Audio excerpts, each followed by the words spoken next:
How to remove the search bar from Shopify. Hey everyone, welcome back to my YouTube channel. In this video, I'll show you how to do that step by step. First, I'm going to show you how to do it on Horizon theme, and this is going to work on many other themes as well.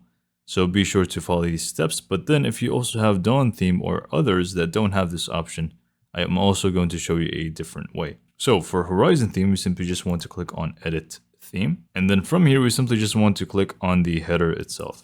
And right away, we should be able to find the search option here. So just go in and click on search icon, remove, and it's gone. That's pretty much all you need to do for the Horizon theme. Just click on save from the top right corner and you are good to go. But for example, here in the Dawn theme, if we click on the header, really nothing is going to show up when it comes to the search option. So you're not going to be able to hide it from here. So what do we do? In the case that, we don't actually get the option to remove it from the header itself, we simply just want to exit and go back to the Shopify admin.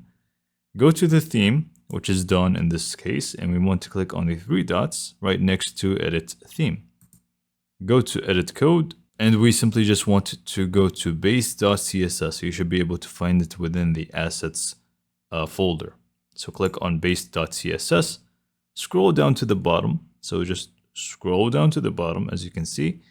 And then once we find the bottom, we simply just want to make space, and you're going to go down to the description. You should be able to find a code. So you basically copy that code and paste it right in here. So it's going to be this code right here. So just go and click on save from the top right corner. And now we are pretty much set. We can just go back to our Shopify store. And then from here, we simply just want to view our online store, and we should actually see that the search bar or icon is, it's pretty much gone. So this is it for this video. Hopefully you found it to be informative and helpful. And for more information, subscribe to my YouTube channel, and thanks for watching.